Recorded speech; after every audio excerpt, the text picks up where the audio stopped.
everyone, and welcome to the HTL Hammer Down Truck Series for the HTL New Hampshire 100, which, no funny name here this week. Oh, actually it is the Nuke London Christmas Bash at this stupid track. The Nuke Loudon Christmas Bash at this stupid track for the HTL Hammer Down Truck Series in Loudon, USA, Orlando, New Hampshire. Always a fun name that I always get to see week in and week out. So anyway, though, we're joining you right now as qualifying has just started. Most drivers right now are taking a warm-up approach here and will get ready to start their run for pole position, as a few drivers have already attempted their lap, and we'll see which lucky driver can find first. Looking at a few drivers that have just crossed the line. James Wright, the 41 of Scott J. Poznensky, and a few others have just started their flying lap. So we'll see if we can tune in to one of these drivers here and give you a run at who could get the pole position here. So while we get that pulled up, we'll talk a little about New Hampshire itself. It's a flat track, pretty much a one-groove kind of racetrack here. We can hold the low line as the line of choice, as most drivers will elect to kind of pinch it down there and try to get around the fastest time around here. And already on the board, we got Lily Frazier, Martin Roberg, Carmen Sienna, which we'll talk about her in a second. She's currently third at the moment, beginning the drop. She's taking 2 truck races here. Other than that, though, times begin to fall as we do wait for some graphics here. So as we do try to fix these technical difficulties here, by the way, I didn't introduce myself as we were talking here. My name is Kevin Young. I'm doing the commentary here tonight, and you're joined with Styx Pulsatrix. She is operating the cameras, operating the graphics, operating everything else, as she's kind of right now running with the chicken with her head cut off. But she'll get this fixed up real quick here and get this nice and tidied. So as qualifying is still got a little bit over half to go here. Joshua Gaiman, Byron Jones, and Lily Frazier is the top 3, with Gaiman having the fastest lap at a 30.15 at the moment. A few drivers right now starting a flying lap right now. Looking at some drivers. Eli Sassik's about to finish his flying lap. Zach McBride is currently halfway through his. And a few other drivers have just finished. Mark Parker seems to be the last driver that's going to take an attempt here. So as the drivers begin to file up, we'll see where they all slot in.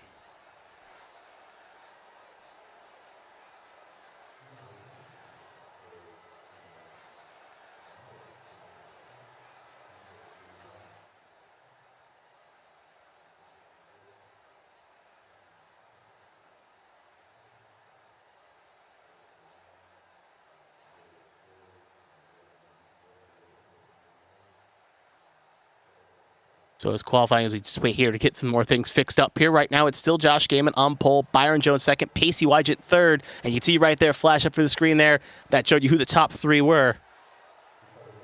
So we get to switch up. There's the timer with about 1:50 to go. We'll see who slots up and where.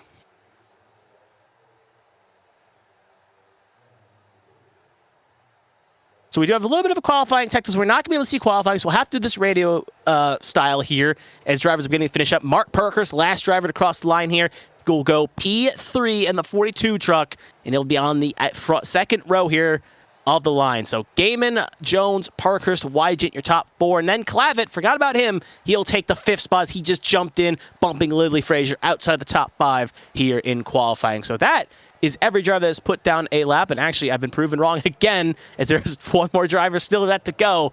Joshua Sosi, who has won 2 cup races here for a appearance here in New Hampshire, he will be the official last driver to put down a time, as he will attempt his lap right about now. And he'll have a minute to do so, but with it being a 30-second lap, should fall by quite quickly.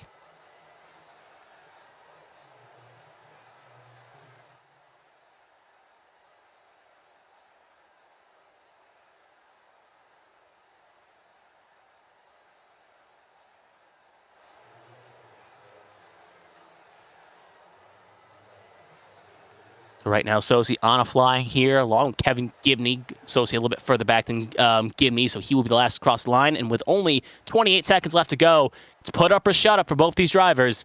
See what they can do here in both their respective trucks.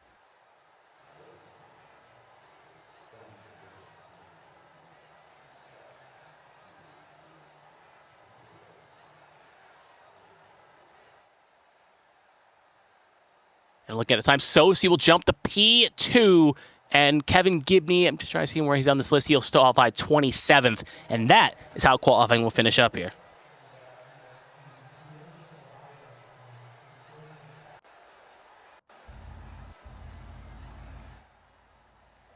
So now we are ready to get in the race here. It's going to be 100 laps here around New Hampshire. So we'll take a look at the starting grid as trucks get lined up. We'll take a quick look at the starting lineup here. And it's going to be Joshua Gaiman and Joshua Sosi. The Joshuas making up row number 1. Byron Jones and Mark Parkhurst will be row number 2. Byron Jones still looking for a win. Casey Wygent and Dean Clavitt are points leader in row 3. Lily Frazier and DJ Trout coming off an immaculate win at the road course last week at Daytona Road Course, looking to try in the Cup Series, looking to get another win here tonight. Christopher Pendell and Angel Santiago in row 5. Bobby Blowers and Jonathan Smeal in row 6. Martin Roberg and Caleb Carter in row 7. Austin Mongold and Zach McBride in row 8. Dale Markowski and James Wright in row 9. Carmen Sienna, that's a bit of a typo on the graphics, and Jonathan Adams in row 10. Eli Sasick and Greg Pillar in row 11. Scott J. Posnensky and Stefan Oberstedt in row 12. Richard O'Day and Alfred Denny in row 13. Kevin Gibney Jr. 14th, and obviously our own operating of the production in the other side, but that's not correct. Looks like we have a bit of a... Richard Gonzalez should be there, so it's Gibney and Gonzalez in row 14. Then obviously we'll bump everyone up one, so it's going to be Ruby Estes and Casey Ellis in the next row, and then Caleb Eichler will be the last car lining up in the last row. So anyway, though, that's how they'll line up here. Obviously, Sosi filling in for the 3, as we did here last week, if you were here last week for the interviews at the road course. Callie Height, not here tonight, as obviously it's a holiday. She's filling in that 3 truck, obviously in that regard. And we also do have Carmen Sienna, another driver that's filling in. Debutante here in the truck series. She's currently P19 in the 40 truck, also doing in the filling duty for what was the Alfred Denny and Nathan. That's a Nathan Eastet machine, who was failed by Alfred Denny last week, who is now a bunch of flip-arounds here, but in that 40 truck right there in the Square D machine. So we're going to have 2 little laps here, warm-up. We should get going relatively soon here. Again, it's going to be 100 laps. And a lot of strong drivers here, a lot of Cup regulars up here in this kind of opening top position, but we saw many times throughout the season that sometimes when a Cup driver comes down, doesn't automatically guarantee success, as we've seen a lot of truck regulars able to hold their own against the Cup regulars.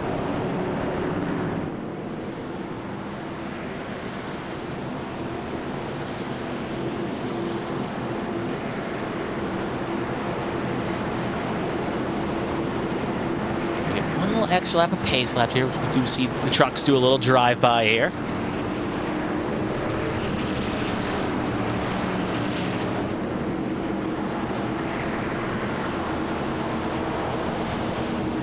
Again, it's interesting because remember, what's interesting to note is the front row is to fill in rides. Kind of, we're talking about Cup drivers coming down. Usually that 51 was operated by Jamie Brayo. He's still on a bit of a leave of absence, along with Sosa taking over the 3, with the holiday being across the pond. So very interesting fill-in rides for the top row. But 2 truck regulars in the 2nd row and 3rd row. So all is all. So we'll be going green this time by. Trucks will get able to go here. Again, as I've said before, 100 laps here in the Nuke Loudon Christmas Bash at this stupid track for the HTL Hammer Down Truck Series. Again, if you are new here, I am Kevin Young, joined in the booth along with Strix Bolsheviks, who is operating the cameras and making sure all the shots look nice and pretty and give us a good broadcast that I can commentate over. She does a great job every week in, week out, and we'll see if she can keep that going, which I don't think that will be that hard to do. So anyway, riding on board here with the 51 of Gaiman.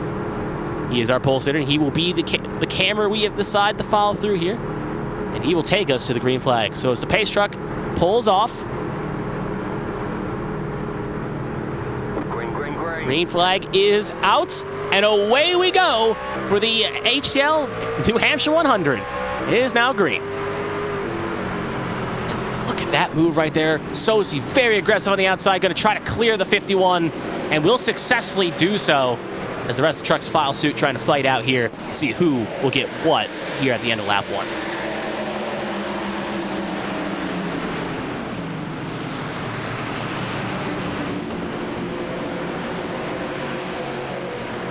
It's the first lap about to be in the books here as they get a little race in the back, but first lap in the books is going to be Sosi leading lap number 1. And obviously a very aggressive clear there to try to get in front of the 51 because that inside line is key. It's kind of a one-groove racetrack, so you really want to get that truck on the low side as soon as you can.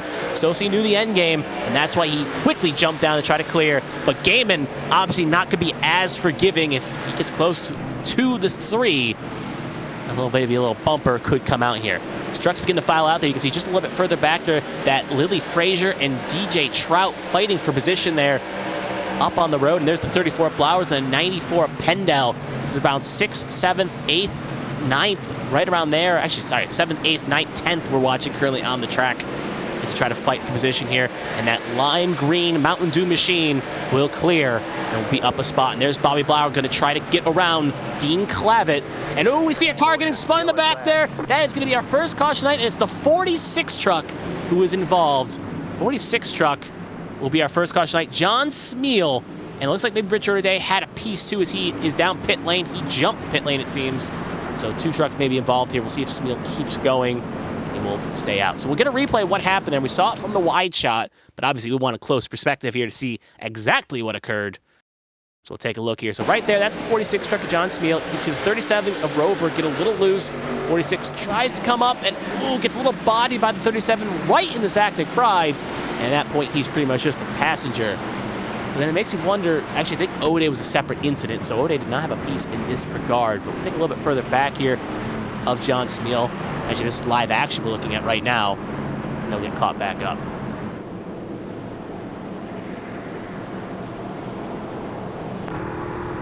So as we had the first caution of the night, again, one more thing worth noting for if you are new here as well at this truck series, good old-fashioned truck series racing, no stage breaks.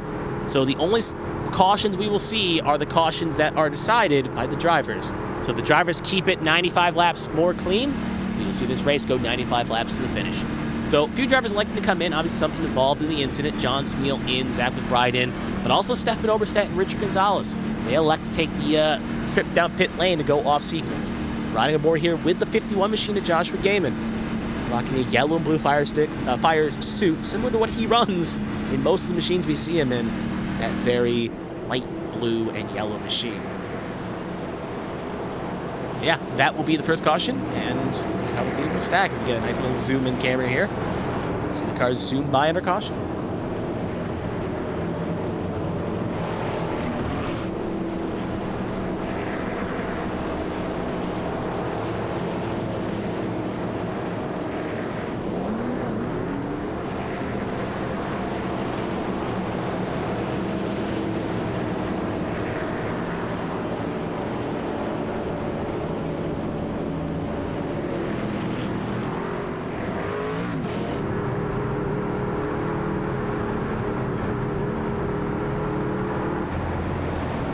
So as we see the field get bunched up here, ready to go green, Sosi and Gaiman will be the front row with Jones and Parkers, Wygant and Frazier, Trout and Clavitt, Blowers and Pendel. That will be your top 10 here. So we're going to go green this time. Bye. Oh, sorry. Did not see the lights were still on. Probably get my eyes enhanced there. We actually have one more pace lap here. A few X trucks will come down here. They were getting stacked up, though, as I thought we were going to go, as we usually see that. But we have a bit of a delay here, so we're going to see one extra lap of pacing here, and then we'll get ready to go green.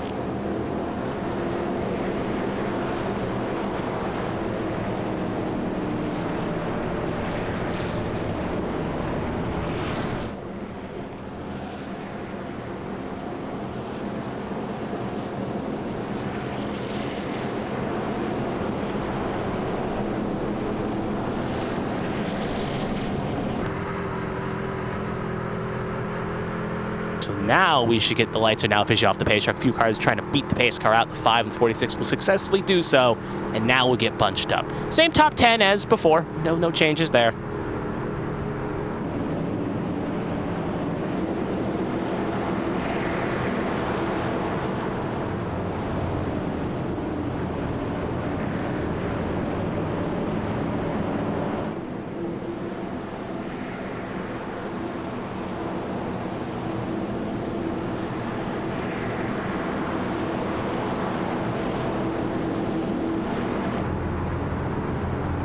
Now the lights are off. We're right aboard here with the 3 of Joshua Sosi here. Through by the Sosis there for a second. He's getting ready to take the green flag here on lap number 8.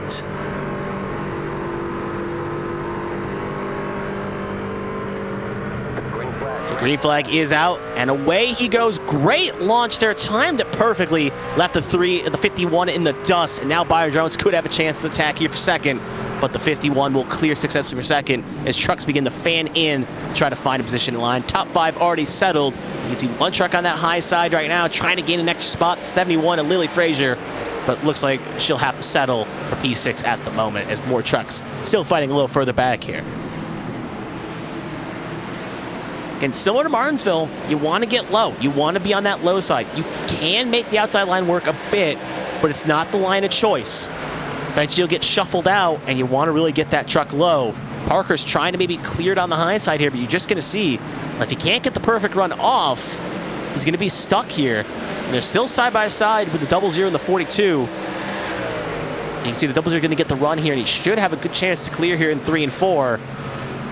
But the problem is if Parker's can't get it low, then he could be in a situation where Frazier could be able to capitalize and jump that 42. Still side by side. We do have a caution. Multiple trucks involved here. And look at that, a bit of a car park.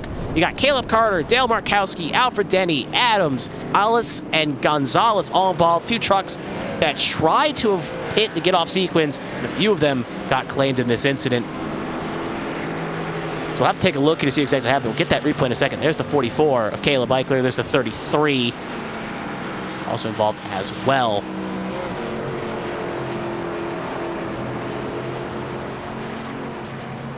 So here is the replay. We'll get a good telling picture, and you can see right there we're focused on the 44 right now. See exactly if he was the cause or if he was in kind of an innocent. Oh, he bumped the 33, got checked into the 83, and at that point became a track blocker. And look at the 39 kind of pile in there along with Casey Ellis. So it kind of just became a track blocker on a one-groove track. And for the rest of the cars, they didn't really have anywhere to go. And for a few, they were able to get around. So we'll take one more look at this. We'll go from a wide shot here. You're going to see again, the 33 gets a little bump here from the 44, gets the 33 loose. And at this point, you can just see some trucks that go high. Poznanski runs to the back of the 83. A few trucks couldn't get on the brakes in time. Alfred Denny also piles in as well.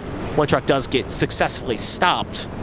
But yeah, now we'll go back to live action here. But it just shows that if on a, especially on a one-groove racetrack, I know I keep saying that word, but it fits the mold. If the line gets blocked and some trucks aren't expecting it, they'll pile in. So we'll take a look at the race summary here right now if you are tuning in. 90 laps to go. We're 1/10 of the way of done with this race, or 10%. 2 cautions for 6 laps and no lead changes associated. Even though he wasn't the pole sitter, has led every lap so far tonight for all 10 laps, but that could obviously change with a pit cycle. Speaking of, Zach McBride, he got the lucky dog. He will now be back on the lead lap, giving us, at the moment, 23 cars on the lead lap, but with a few cars trying to beat the race off pit lane. We'll see if they successfully do that. We'll get an updated count. It looks like Smeal and Poznanski will beat it along with Adams, Markowski, and Denny, but Richard O'Day still in the pit lane, still on the clock. Looks like his day may be through, even though he's still in the pit lane. He and Ruby Estes will both be, and I don't think Estes is still here, so 2 cars behind the wall along with Caleb Eichler, but the rest on the lead lap and still running at the moment.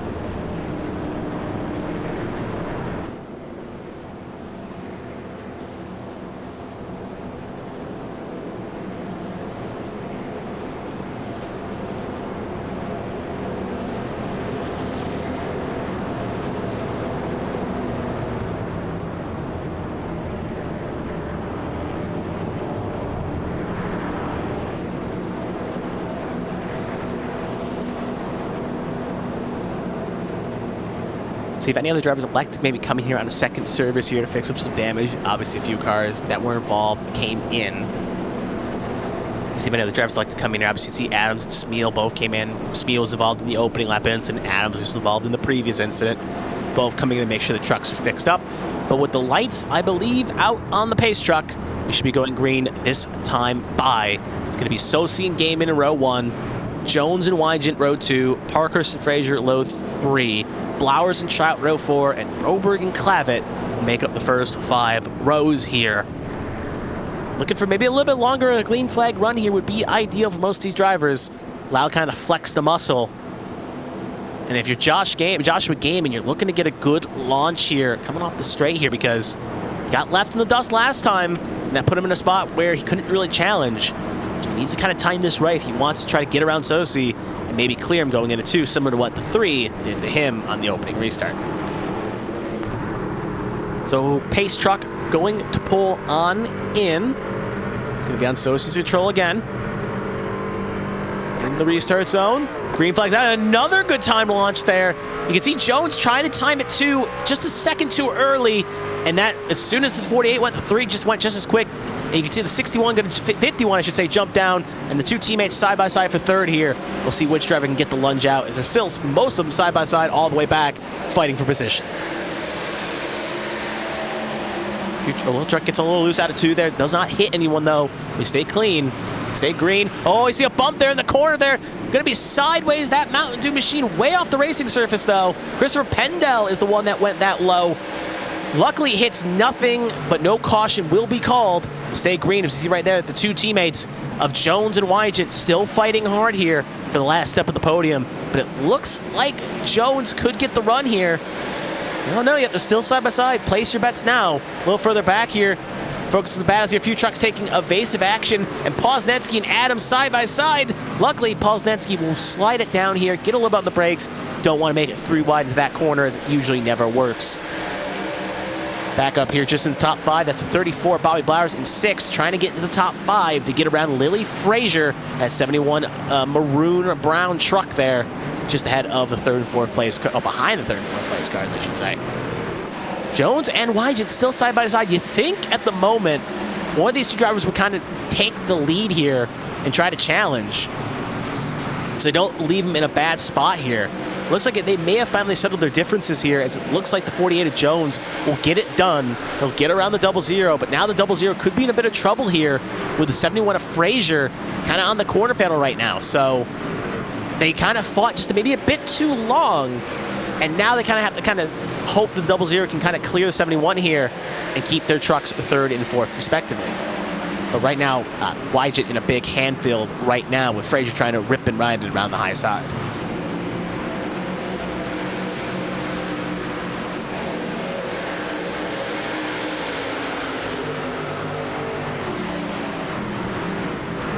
Still focused. It's one of the closest battles we have on track at the moment between Wygant and Frazier. Frazier not giving up here at the moment. She's trying to keep it there. You can see there's the wide shot. That's the top 2. Got a good breakaway from this battle, but it looks like the 00 finally should get clear here coming to the 3. And now Bobby Blowers is going to try to challenge 71.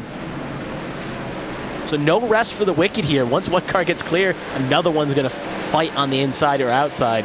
Right now, they finally seem to got the differences settled. We'll cut a little bit further back here. The 40 right now under attack. That's Carmen Sienna up to 12th right now 13th. And she'll lose a spot to Angel Santiago, who is now challenging the 56 truck up the road. That is Dean Clavitt, rocking a bit of a different paint scheme here.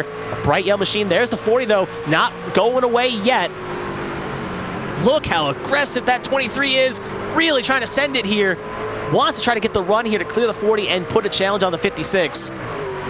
Still side by side. 56 to Clavitt should hold at the moment, but you can just see how close they are. Great camera work here just to show you how aggressive he's trying to lunge into the corners here, but he's walking a fine line. If he goes just a bit too deep, he could take the 56 for a spin and could end up taking 2 cars for the price of 1 here to the garage area. Look at Carmen Sienna here, trying to make a 3rd line work here for a second to get around Dean Clavitt. Following Angel Santiago's kind of movements here, making that inside line work. And now Carmen Sienna up to 12th. Dean Clavitt, the big loser here, gonna fall down a spot here. So right now, currently in 12th, my timing score says there are now updates. Yep, 12th is where she is. Now gonna try to get around the 23. The Mango Pepsi machine, almost touched the corner panel there. Trying to do what Santiago just did to her, but not as successful there. We're now back to the wide shot of the same battle. And now Dean Clavitt, not too thrilled of losing 2 spots, wants to try to challenge back here and get something around. What's worth noting is you can see on the high screen right now, they've lost a lot of time to the top 10 here. They're about a second back. This battle we're currently watching, 11th, 12th, 13th. They're about a second back, so we do have a caution. I'll have to hold that thought. As you can see, 2 trucks involved right there. It's the 83 of Jonathan Adams. Second caution of the night involved for him. and that white and red 39 machine truck of Greg Pillar were the other truck involved here. I don't know exactly what happened between these two. See if we can get a replay a second, though. But good green flag run there. Show what these trucks can do. Hope we can get a little bit more of that in the future. So here's the replay. Keep an eye right there, that white and red numbered machine, the 39. That's Greg Pillar, and obviously outside is Jonathan Adams. Oh, Pillar looked like it's hard to tell from the angle, but it looks like Pillar maybe tried to clear and just didn't have the clearing. See if we can get another angle maybe from Adams' perspective here. Could easily kind of tell us what exactly occurred here. So now we're on board with the 83 of Jonathan Adams. You can see right there, still on the side. Oh, no.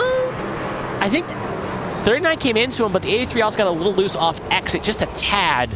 So it's kind of maybe a racing incident there. Two trucks fighting over real estate and ended up taking two trucks into the wall. Luckily, minor damage for both. So back to live action. This is the time for pit stops. Only one truck staying out. You can see right there that Mango and Pepsi machine of 23 Angel Santiago. He wants the track position. He will stay out. Rest of the field, all in at the moment. Also, Del McCarthy staying out as well. He will take second position. Rest of the field in at the moment. So up to the virtual crews. Gaiman's got the first stall here. Can he and his virtual crew jump Joshua Sosi and get that truck ahead here? This will be the inside of row number 2, bearing whoever wins this race off pit line will get the inside of row number 2. So it's important. Look at the 3, gonna pull away and get the great launch. They will take the inside line of row 2. Gaiman to fall by second. Then Jones, Wygant, Frazier, Blowers, Roberg, Parkers, Trout. Pretty much everyone comes in the same way they came out, maybe up 1 or down positions, but no major shakeups here. Only one truck, Caleb Carter, electing to take 2 tires. The rest all taking 4 tires and fuel. Try to get that truck to go the distance. Well, not the distance, but go to the next pit stop, I should say. Now the question is with Santiago and Markowski. Markowski, he came in on lap 10. He came out on the last caution. Angel Santiago has not come in at all yet. Still has not made a service pit stop yet for fuel and or tires. So he has gone the longest with Dale Markowski in second here. With him pitting on lap 10, the rest of the laps just came in. So we'll see if old tires could be a bit of a detriment here. We've seen it's a bit of a line track. It's about a track position. It's about holding your spot. So I think Santiago and Markowski are going to be kind of the torchbearers here. They're going to be kind of the Rubicon that kind of put in the back of the mind here. If we see a late caution come out, let's say around lap 90 or 85, we'll see an interesting strategy here play out, whether you should stay out and you can make maybe it work, or you're going to get swallowed by the pack on fresh tires. They're going to be kind of our infograms. They're going to give us a clue of what may be the smart strategy if we get a late race caution.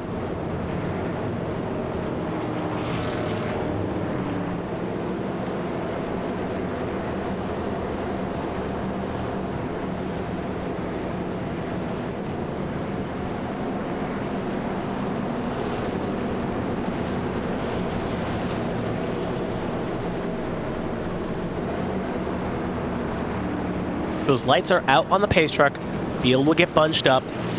We'll tell you how many cars are currently on the lead lap here. Right now, my count, we have 27 on the lead lap. Jonathan Adams, first one a lap down. I actually should say, well, actually, yeah, he'll be officially 1 down when the field gets bunched up here, currently in 28th. Ode, Estes, and Eichler all behind the wall at the moment.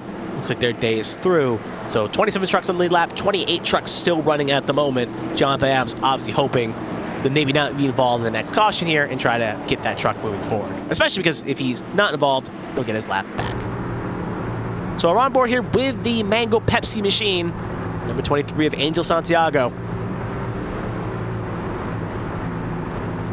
One more indicative question will be, as we've seen, is the run off the corner. As with these old tires allow a good reset for both cars. I guess we'll find out right now as the pace truck will pull off. Green flag is out, and away Santiago goes, but does not get a great launch there. Getting really pushed by the 3, and Gaiman pushing the 51, knowing whoever can kind of get ahead here is going to be a key. The 3 running up the racing surface right there, trying to push the 51 out of groove. 51 going to look clear here, try to clear the 3, and will successfully do so. The 3 goes way off. Another car spinning in the grass here. We stayed green, but the 3 going to take the road course variation right there, and not going to be 51 maybe showing a bit of an elbow push there. kind of show the desperation to get low here. Gaiman, gritting teeth there, going to keep the spot, but the 3, if he can get back up there, will definitely send a message to 51 at the very least. And look at Gaiman, going to take it 3 wide for the lead here. He wants the clean air. He wants the track. He wants to get ahead here and set sail and allow, maybe in his eyes, the 2 cars on the old tires to be roadblocks, the corks in the bottle. And then you can see right behind her, 3 wide as well, right behind him for battle for 3rd. Look at that move by Byron Jones. Gonna try to go low here, make it a 3, almost 4 wide, and the 23 is gonna get hooked in the wall. Caution is out. Santiago, cork in the bottle, just got popped, and he is hard licked into the wall. He's probably gonna take it down pit lane here. That thing not looking too good right now. Actually, he'll stay out to try to avoid the penalty. But that was a hard lick head on into the wall. So anyway, though, we'll see if we get a replay of that in just a second here, but how chaotic it was. I think it kind of answers the question here at the very least. Old tires, maybe not the best strategy to use, especially on a big tire disadvantage here, especially in a late race. So we'll have to make a note of that. So anyway, we got a replay here coming up. So you can see right now, you can see exactly what happened here. Byron Jones, this Gaiman's already kind of side-by-side with the 23 Santiago. Byron Jones making it 3 wide right here. And as they get checked up here, they're going to be about to be 4 wide, almost 4 wide there. It's pretty close between 33, 23, 48, and that. And you can just see the hook right there. Set the 23 into the wall. 4 cars fighting over small real estate, and it ended up not working out. So we're right on board here. I think we're going to follow the 23 here. And you can see right there, inside's pretty stacked. You can see both the 48 and the 00 going to try to clear here. Frazier right there. We'll slow it down, watch the rise side. Kind of looks like Santiago's holding his line. 33 less to go. Came just maybe a groove down. Kind of hard to tell there. Maybe just 2 cars fighting over real estate. Another racing incident, I would probably chalk it up to. But ended up Santiago getting kind of the big lick there. We'll actually rewind here again. We'll see if maybe we can get a perspective here check. So you can see right now on the half groove the 33 is. Yeah, he comes out just a tiny bit. And with how kind of razor thin it was, it's really hard to tell, but irregardless, that Manga machine ended up getting quietly split there. So anyway, back to live action here. Gaiman inherits the lead. Markowski just came in along with Santiago, so both drivers will pit. They're the only 2 that came in under that sequence of caution. Worth noting as well, Jonathan Adams now will get his lap back. So now he will be back in the lead lap, giving us, at the moment, 28 cars on the lead lap, but if the 23 cannot beat the pit lane time window here, we will be seeing 27.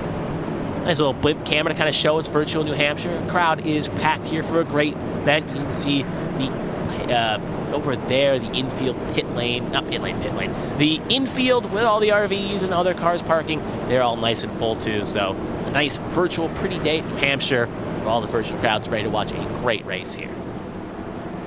30% of the way done with this race here on lap 31. 70% way to go, or roughly 70 laps.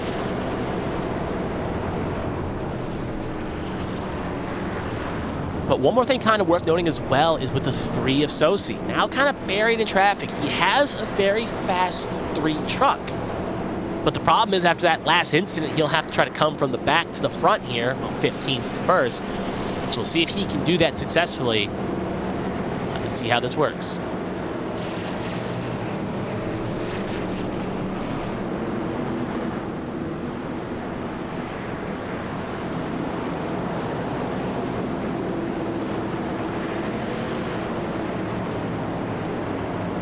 Field gets bunched up here. See who's actually where is where. Gaiman and Jones will be row number 1. Wygant, Frazier, row 2. Roberg and Blowers, row 3. Parkhurst and Trout, row 4. And Clavitt and Sienna will be the row 5 here.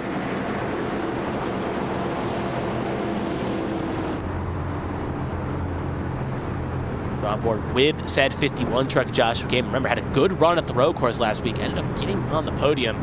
My memory serves me correct. I think he finished 2nd, if I'm not mistaken. 2nd or 3rd. But regardless, got a podium at the Daytona Road Course and a fill-in ride. Looking to make that a good 2 for 2 here. See if he can do successfully. Pace truck going to pull off here. Going to be on the 51's control. Green flag is out, and away he goes. Great time right there. Question is, will the 48 try to jump down here in front of the 00? Looks like they'll keep it respectively side by side here. believe Frazier going to slide up right there. Bobby Flowers as well. You can see right there, kind of bad the worst for Byron Jones. Stuck on the high side of the round, he will fly in the inside wall hard there. Kind of similar to Kanan happened in IndyCar in 2011, except there's no porty potties there. And that's going to be a bit of a lick on the guardrail there. We'll see, he'll have to try to get that fixed, but no caution, importantly to note. He stayed clean at the moment. Another puff of smoke there. As you can see, the 31 of Gibney filling in for Alyssa Pelletier Sharp. For the right now, buried in traffic just outside the top 10. There's Mark Parkhurst as well, currently 11th. My clock is correct here. Actually a little bit further up. Sorry, he's a 6. My mistake. Clavett's currently 10th, a little bit further back. There's that lime green machine of DJ Trout in 7th. A little bit further back here. Now that's Posnanski in 9th. Austin Mongold here in 10th. Last spot, Clavett looking to try to make a move here, get into 11th. Clavett aggressively on the inside here, cannot get the run off he needs though, but should set himself nicely up to 2 here if he gets the throttle correctly. And you can see just in the mirrors as well, side by side for 12th and 13th respectively as well. You can see both trucks trying to fight for position here in both their respective battles.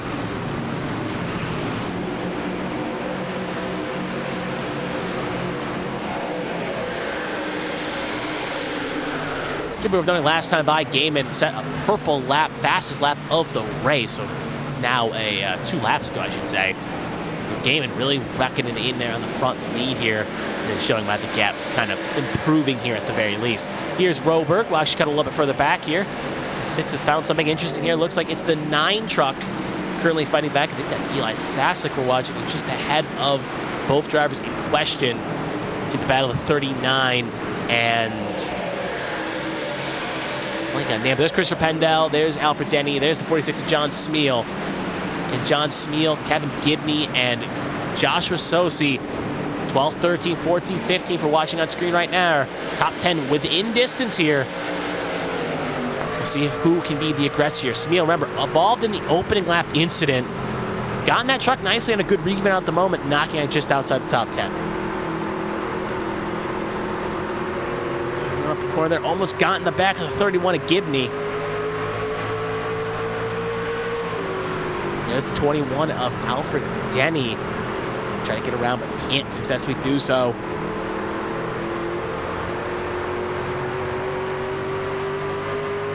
Still side by side.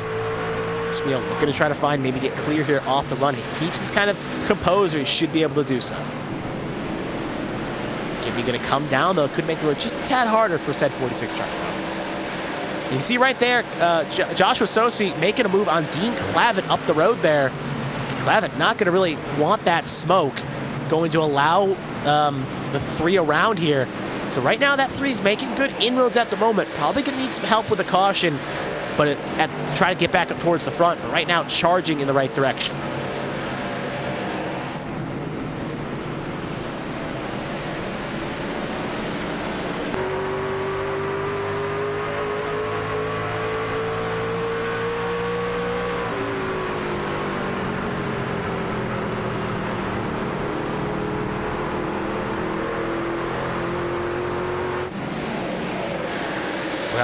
We're just on Remember a second with DJ Trout. DJ Trout currently sitting in 7th position, just behind Mark Parkhurst, about 2.3 back of the race lead.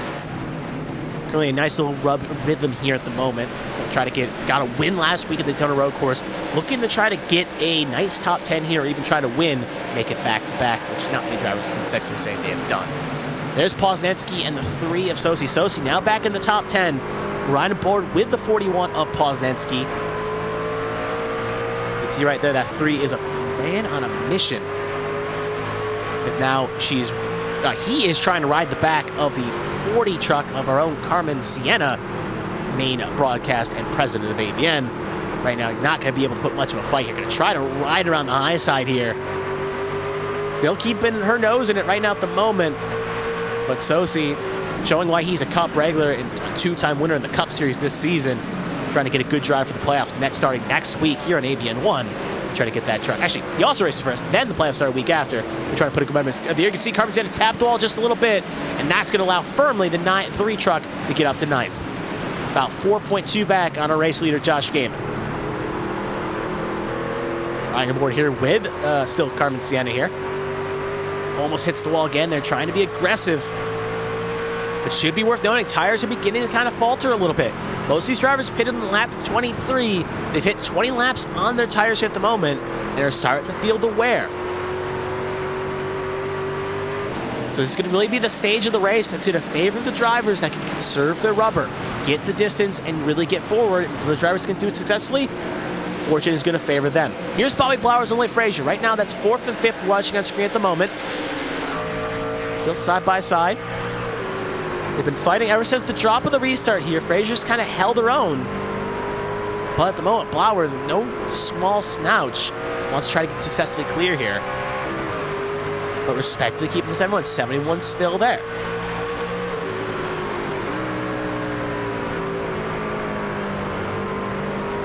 Right there you see Martin Roberg. That's currently the driver on the last step of the podium at the moment, just ahead of these two cars we're watching. Look at that again. Blowers gets an all right run, but Frazier's still there.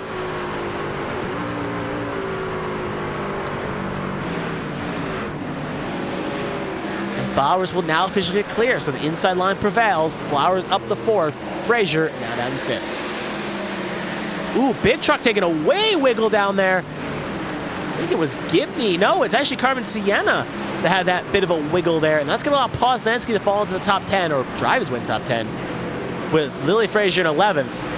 Just one mistake. We saw how aggressive she was pushing. She ended up making a big push there, a little bit too deep, and almost clattered the wall, and had to take evasive action down in the New Hampshire road course. Back up a little bit higher up the road here. This is, we're currently watching is a 3 of Sosi, caught the back of Mongold. We're going to try to get the top 8 here. He's right aboard here with said 3 truck of Joshua Sosi. Not anything has changed really up front. Josh Gaiman still leads the way about 7/10 ahead of Wygen. And is about 1.6 clear of Roberg. So top 2 have kind of pulled away here at the moment as we're coming close to halfway. Speaking of, there's Alfred Denny. We do get a second here. It looks like we do have in the chat an onboard request for DJ Trout. Let's see if we can get that respectively on in this mid-second here as we see this battle play out. Speaking of, there is the lovely DJ Trout. Remember last week's winner at the Daytona Road Course. Said it twice, why not say it a third time? Get a nice little shot here, respective. Showing it right now, he's currently in 7th position. Next car that Sosi or Mongold can catch is they're having a little battle. Sosi now officially gets clear of Mongold. So next target, if Sosi can get up towards the front, will be this car we're currently watching, currently in 7th. But he's respectfully kind of been here at the moment. He's held a gap to Parkhurst, but he's been consistently about the same speed as Parkhurst. Hasn't really been able to reel in the top 6, but he hasn't really fallen back enough to fall into the clutches of the next pack. So he's kind of just riding around here, but he's keeping the pace to keep himself in the top 10.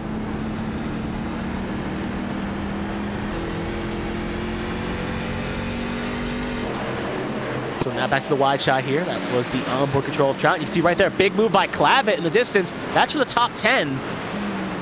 As Clavitt and Poznanski side by side here. Nensky wants to hang on to the top 10, trying to get his first top 10 this season, while Clavitt, current points leader, looking to try to keep that momentum going here and get another good finish for said 56 truck, as they're still side by side at the moment, one trying to find the way around the other.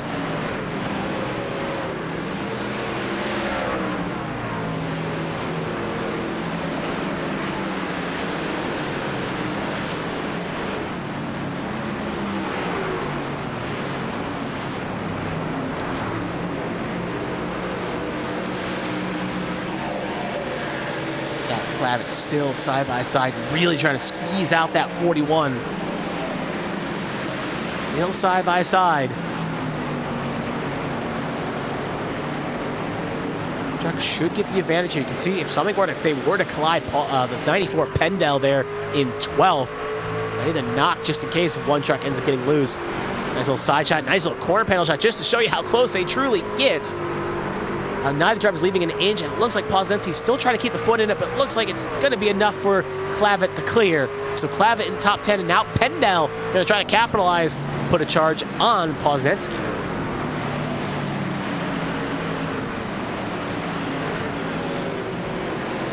And again, I've said it's kind of a one-groove track.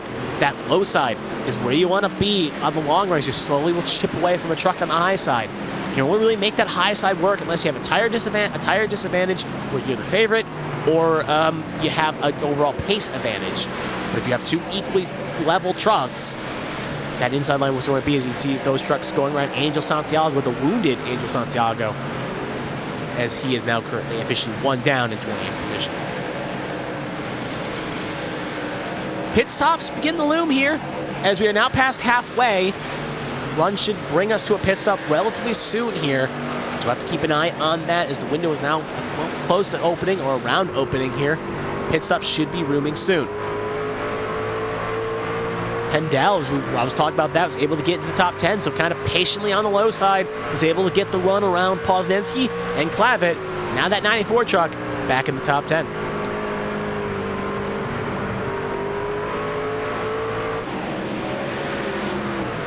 Speaking of, I know I've talked about the three a little bit on this broadcast here, but they are a driver on a mission right now. They are now up to 7 positions. We actually see a little bit back here, another battle beginning to brew here.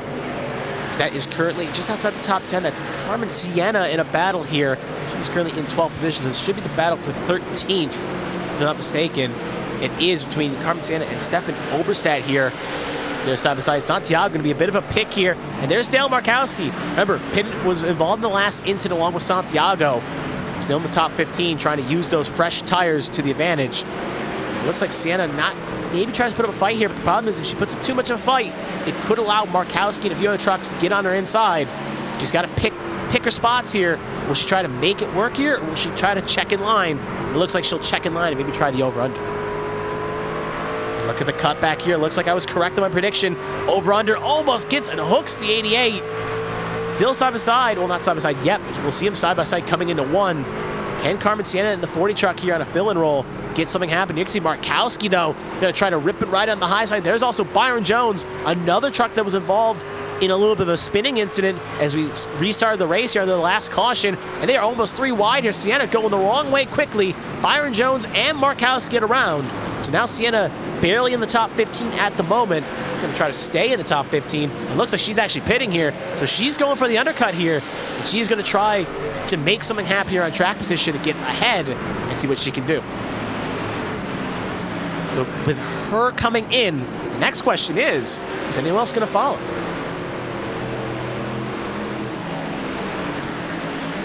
Should be worth noting up front, though, Pacey Wygen has slowly reeled back in Gaiman here, so I think tire fall-off is real here. Gaiman was a consistent 7/10 ahead of Wygen, and now it's fallen down to 4/10 and closing. For reference, last time by, it was a 31.55 for Gaiman, a 31.44 for Wygen, and a 31.50 for Roberg. So they are closing in, and it makes me wonder, Gaiman, we know he's not the best to get the tires to go long life. I sense he may be coming in sooner rather than later.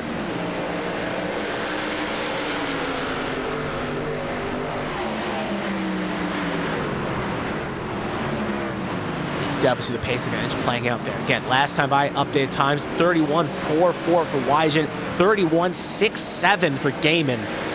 But with this track being a bit hard to pass at, it's about trying to get the run and diving in the corner like you see the 400 almost thought about doing there.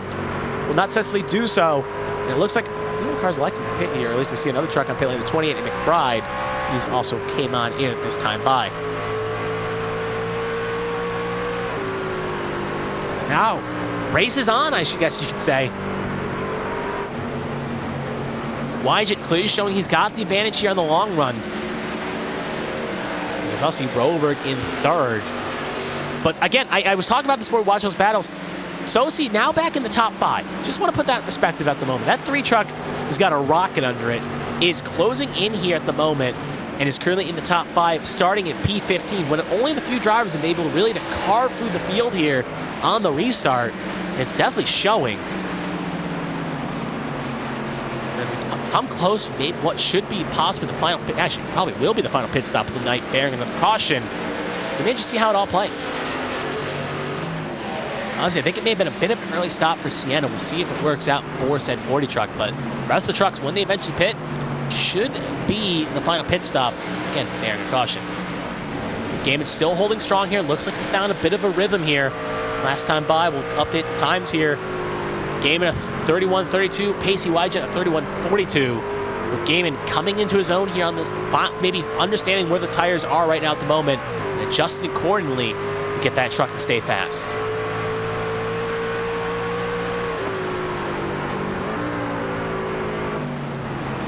I've heard a call here. We'll see if I get my right or wrong here. One car, but I think he may have been letting someone go in the battle, so we're still a tad early. Can't confirm Sienna may have not been a scheduled pit stop, but she is back in the pit stop again here for another 33-second stop. So looks like it's gone bad the worst for that 40 truck. So now back in. So it was not really a scheduled stop for the 40. So we still have a little bit of ways away before we see these pit stops open up here. Good battle. Six just found here. It's the 88 and the 9 fighting position along with 33.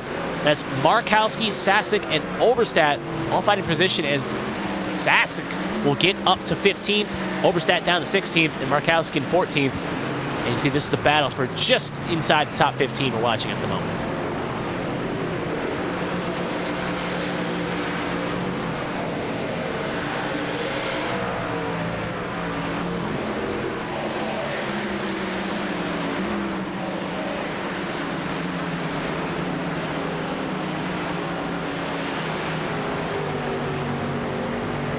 Battle play out here. We'll see if we actually come up a little bit fine. Speaking of the 3 truck, I said was a man on a mission. Has got in the top 5, looking to make it P4 here. We'll try to get around Blowers. And it makes me wonder if the 3 can get back up to the 51. Is it going to be a bit of aggression by the 3, similar to what 51 showed him?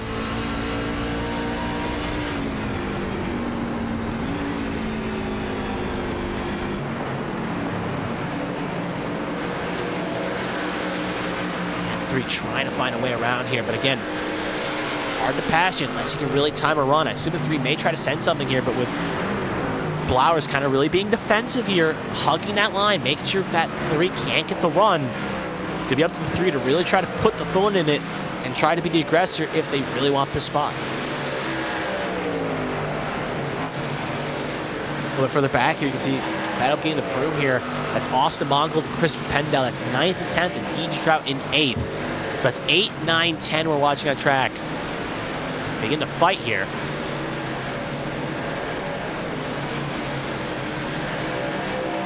Pendel going to try to get that truck in the top 10. Oh, already in the top 10, trying to get firmly in the top 10, I should say. A little bit further back, that's Eli Saskett and Dale Markowski. They were fighting for P15 at the moment, now 14 and 15 respectively. Have put a little bit of a gap on John Smeal and the rest there. So they got some breathe through, and Sasek going to be up to 14th now. Put that 9 truck up to 14th. And it looks like we have a first call here. Markowski going to be the first one to pit here. So it looks like they finally comfortably got in. Obviously, most of the drivers pitted on 23. So they've well over made it 40 laps. So, and Gaiman in this time by, so we're going to see a big wage of in here. You can see Jones, Markowski, Ellis, Oberstadt. Our race leader, Joshua Gaiman, in. Austin Mongold going to come in this time by. Don't want to speed, do not want to hit the barrels this time by. Gaiman gets it low down in time. There's Roberg in the distance. He's also in. Blowers will stay out. Can't tell who it is under the scoreboard here. It looks like it's a 38, and it looks like it's a 3 of Joshua Sosi. He's also in as well. So most of you coming in. Wyjet, Blowers, Frazier, Parkers, Trout, Pendel all staying out. That's your top 6 at the moment. Should be coming in sooner rather than later here. Going to try to make the overcut work. So Gaiman obviously cannot make a mistake here. Had the lead by a comfortable margin. Doesn't want to make a mistake here. There's our race leader coming back in. Pacey Wyjet, Bobby Blowers going for the long con strategy. There's the 42 of Parkhurst. He is in. Blowers, Frazier, Trout, Pendel, and Sasek now in as well. So these drivers begin to shake up their pit stops here. We just see as it looks like Gaiman, a long pit stop there, 27 seconds. That's not going to be good for the 51 truck. Looks like he had to take some damage to the fix. And he is going to be losing some time here. He's definitely not going to come out with the lead. So we'll see who cycles out with the lead at the moment. Any more trucks coming on in. Blowers, Frazier in. That will hand the lead over to DJ Trout, and Christopher Pendel will be in second. So if your drivers have not yet pit, Adams, Wright, Gibney, Pillar. All not in yet. Top 9 have not pitted, but with Pendel and Trout coming in this time by, driver's side. Ooh, Josh Gaiman is spun on the backstretch. You can see him right there, and that will trigger a caution. That is going to shake up a lot of things with a good chunk of this field a lap down. This is going to be interesting. Few trucks were able to get back on the lead lap, but looking at my timing and scoring, I think Parkhurst on down are a lap down. So 12th on down have all gotten trapped one down. Bobby Bowers was lucky enough to get his lap back just before the caution came out. So he will stay on the lead lap. So looking at the moment, the 10 trucks on the lead lap. So we'll take a look what's actually happening to 51 here in a second. It looks like we're getting geared up for a replay. And we are going to get the replay right here. Saw him loop out of two. Remember, he had a slow pit stop, 27 seconds. Was trying to maybe drive the wheel off that thing.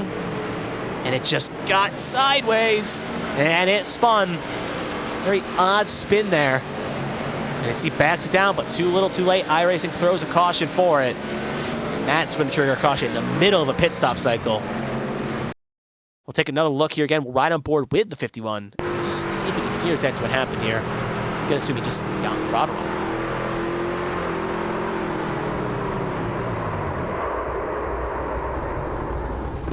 Yeah, rear seemed to turn the ice there. Very odd spin. But 51 will bring a caution restrictor for that. So anyway, back to live action here. Obviously, Trout, Pendel, Adams, Wright, Gibney, Pillar. This is what they wanted. They went long with the ideology to get the track position and make it work. So they will all come in this time. Well, obviously in right now, I should say. And all be on the fresher tires here. Few drivers staying out. Wygant, Roberg, Sosi, Frazier, Blowers all stayed out, did not pit under caution. And Wright, Adams, Parkhurst, Pilner, and Gibney. Parkhurst actually got the lucky dogs. Parkhurst is back on the lead lap. But for the rest, they're going to have to take the wave around here to get back on the lead lap. You can see, obviously, leading the train is Carmen Sienna. But Carmen is multiple laps down at the moment. Currently 2 laps down, along with Gonzalez and Santiago being 1 down. But the rest are going to get their laps back here and get back on the lead lap. But obviously, for some of those drivers in that pile right there, you got Gaiman, who's leading this race. Now he's going to be behind the 8 ball. Dean Clavin, a top 10 car. Byron Jones, top 10 car right there. Eli Sask, top 10. Dale Markowski, who pitted the earliest. They all got hit by a poorly timed caution trying to make the undercut work. That, viewers at home, is why the undercut can be a bit dangerous if a strategy plays out wrong. Obviously, if it all cycled through and everything worked out, Wygant, it would have cycled through. They've had some track position and some extra strategy to make it work. But the problem is, it didn't work.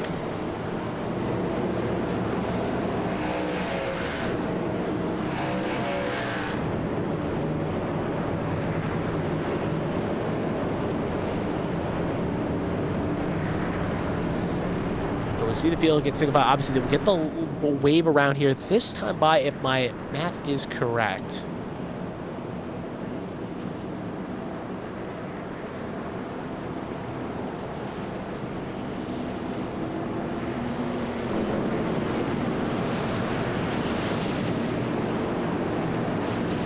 See right now, most trucks are going to take their lap back. We'll see a nice blimp shot. You can see 1, 2, 3, pretty much anyone 1 down are going to get their laps back here. There goes Paul Znensky, Gaiman, Oberstadt, Sasek, pretty much the whole field here. We'll slide on around here. And that will hand the lead when they all done cycling through. The pacey Wygant.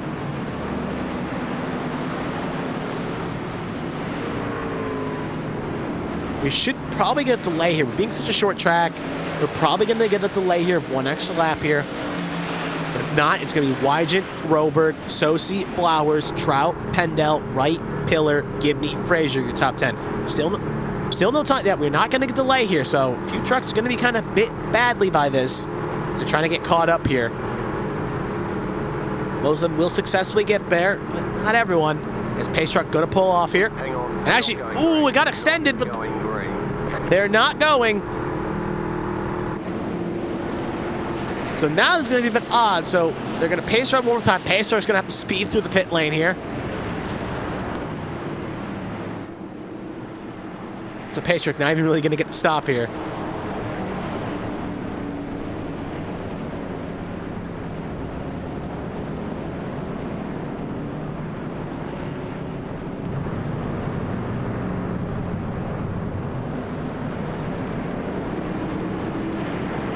So anyway, we'll get an extra lap delayed here.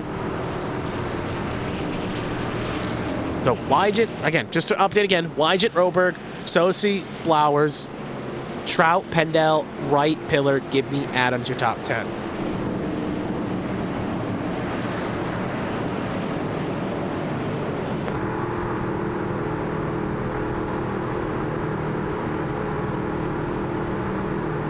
So though, we're relying on more here with the 00.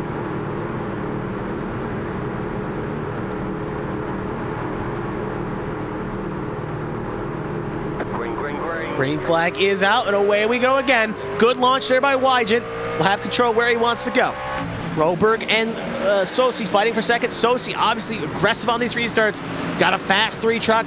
Not going to want to fall back here, Spot. Going to hold nerve. Looks like the 3 should get clear here. And will.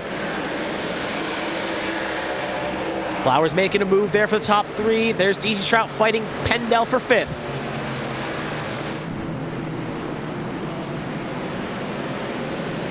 Oh, look at that. Blowers, a little bit of a cork in a bottle there moment. Trout had to take evasive action, but will clear Pendel. There's Lily Frazier and James Wright we're watching at the moment. James Wright holding station here, but going to be on a risk here. A little bit further back. You can see how aggressively they're back here, trying to get to the forward here. Byron Jones, Paul Stansky, there's Carmen Sienna, 2 laps down, just trying to nurse that truck around here, get some good owner points for it. I see trucks passing her. 23 laps to go here, now 22. Sosi, a driver on a mission after that incident where they fell down the 15th. Now up the 2nd, trying to get that lead. Trout now in the top 5. 22 laps can go by quickly here. 2 laps every minute. At the moment, we're 11. If everything stayed green, we'd be about 11 minutes away from the finish. That is not a lot of time to get a move done. You gotta be patient but methodical. Bobby Blowers and Trout fighting for 4th. There's the pace truck. There's Angel Santiago. Someone lagged out, but we got it fixed, and we'll go back here and jump to the front again. I will say, though, it is a very nice pace truck. Looks like there was a blink that may have caused that. But anyway, there's DJ Trout we're on board with. Currently sitting P5. Try to maybe find a way around Blowers. We saw Blowers and the 3 associate fighting Blowers.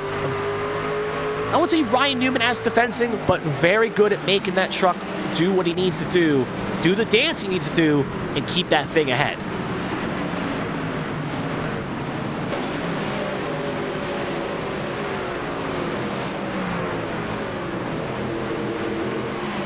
We have a spin in the back there. That's, can't tell exactly who that is. That's Sasic, if I'm not mistaken. Gibney Jr., thank you, Sticks. That was Gibney Jr. So Gibney going to lose a couple spots there. Going to fall back to 23rd. No caution, though, more importantly. Oh, Cat Clavitt there. Got a little loose as well. Push comes to shove. Moments like this happen. Drivers really driving on the edge here, trying to find every inch. Some of them are going to go over the edge to ensure they get a run here.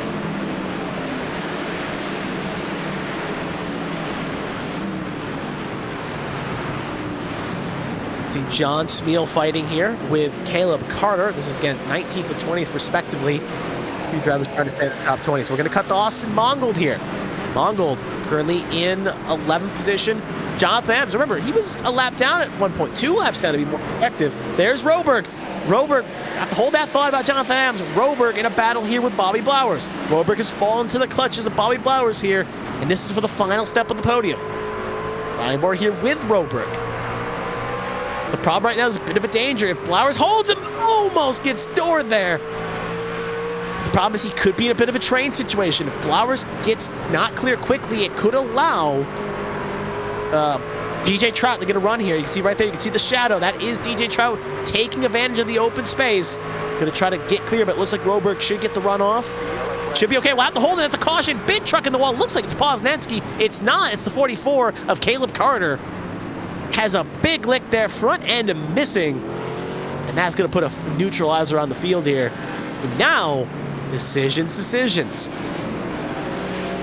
Do you pit? A lot of these trucks came in at 73. Right now, with 15 to go, we'll be at 85.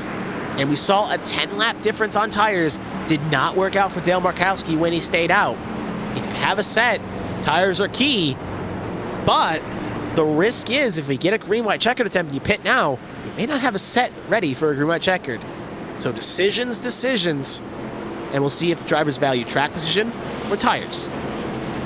And if they bank, we'll have another caution.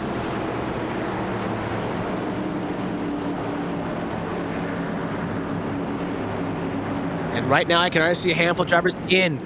Oh, Sosi not going to go in, but you know who is? Bobby Blowers. Blowers, Roberg, Trout, Wright, Parkhurst, Adams, Mongold, Gaiman, Jones, Posnetsky, Oberstadt, Pillars, Sasek, Markowski, Denny. Most of the field with Wygant, Sosi, Pendel, Frazier, and Clavitt betting they can make it work on these tires. So, like I said, it was an interesting strategy choice here. If we get a green-white checker attempt, I assume drivers are coming in. But if you think we're going to go green to the finish, this may be the right call here. Race off pit lane. We'll see who's first here. It looks like it's going to be... Oh, it's Gaiman. Gaiman with a 2-tire call there. Likes his truck, wants to get it up front. Mongold with a 2-tire. Bobby Blowers, 4 tires. Roberg and Trout, 4 tires. Most of the field took 4. But Gaiman and Mongold are going to roll the dice with 2 tires respectively for both.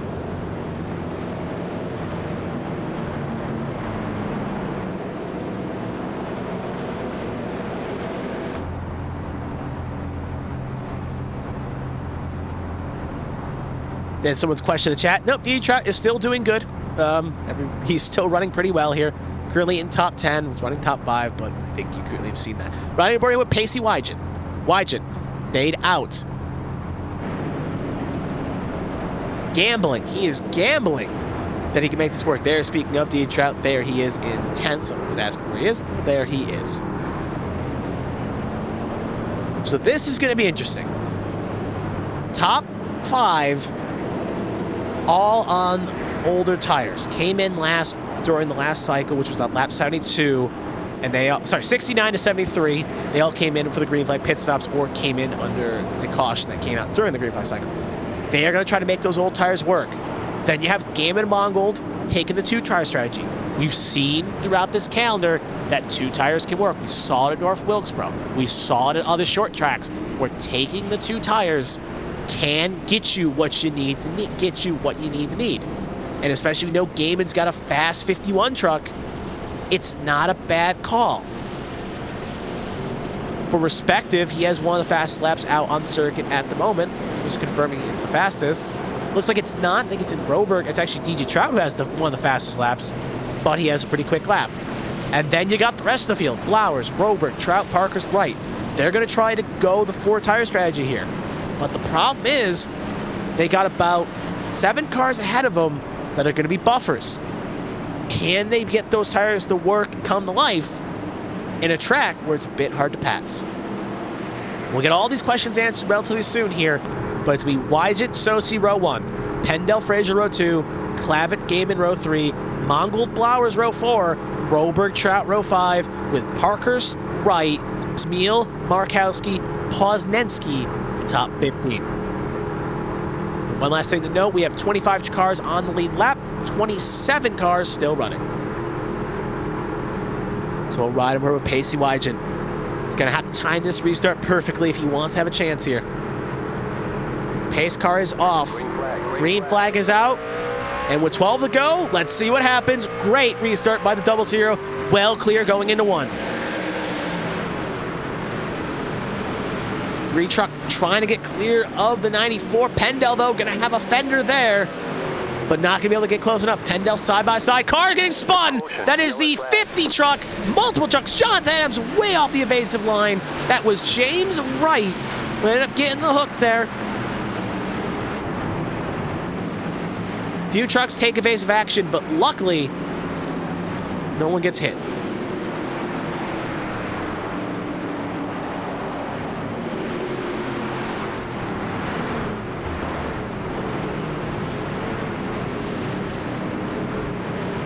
So we'll take a replay of what happened to James Wright. Remember, he was outside the top 10 when that happened, so 2 drivers fighting hard here. So we'll take a look at the replay here. And you can see already the late action. Looks like Clavet Big helped a little bit there. Didn't even get a better angle. You can see Jonathan Adams, though, olaying around the 50 along with that other car behind. We'll see if he comes down. Actually, it wasn't Clavet.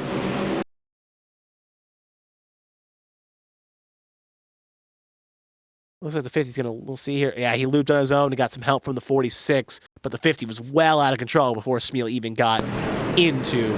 So that you can see right there, Jonathan Adams, big old lunge around there, along with Gibney. So they'll mow the grass, but luckily not hit the wall. Well, actually, get a good onboard shot here, Jonathan Adams. You can just see he's had a troubled night here, high and low. We'll see here again. Just that already looked close already, but I think his onboard will give us good perspective here. You can already see the 50 going around here, going to bank low. Truck going low. Oh! Close indeed, but luckily, close only counts in horseshoes and hand grenades. But anyway, back to live action. 10 to go here. This caution helps out the drivers that stayed out.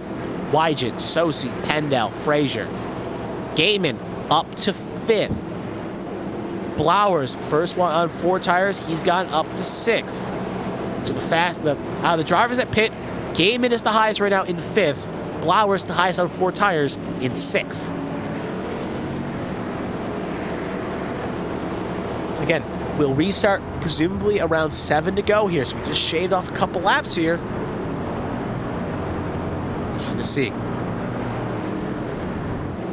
Honestly, with this late laps, I think we should get a race summary up to let drivers know exactly what's happened here. There we go. Race summary, lap 91 of 100. 9 laps to go. We've had 7 cautions, 25 laps, and 6 lead changes. So 1/4 of this race has been under caution. When they've ran green, it's been some great battles to watch.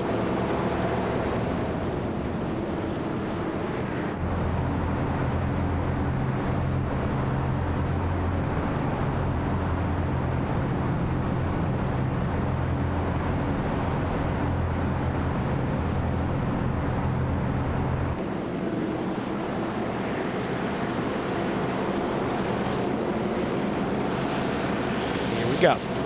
Field gonna get bunched up here. Lights out on the pace truck.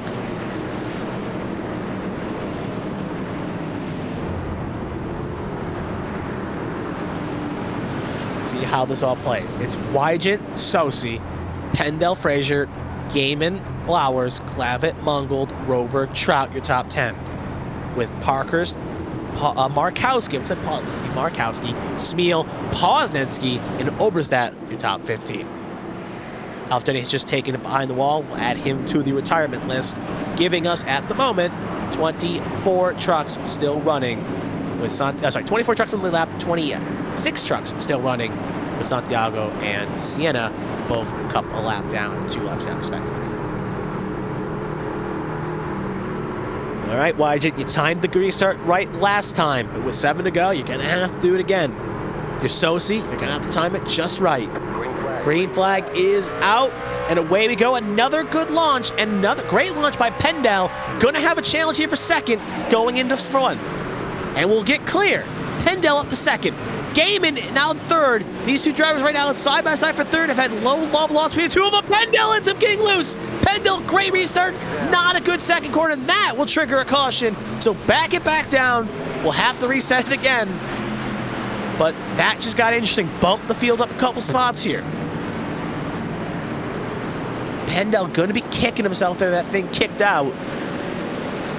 Now it's gotten interesting. Again, not going to really help the drivers that came in for 4 tires. But the drivers at least pitted for 2, like Gaiman and Mongold, they're now up to the 2nd row. We'll check the replay here.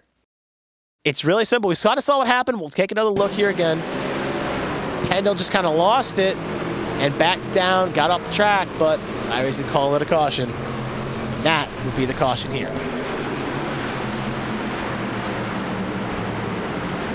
Take another look here from another perspective. Speaking of, we'll ride on the 94 here. You can see he got a great launch to get a 2nd. It just kicked out, similar to Gaiman, similar to Wright. Just had a kick out. And those old tires may have played a factor, and he ended up getting loose. So back to live action we are.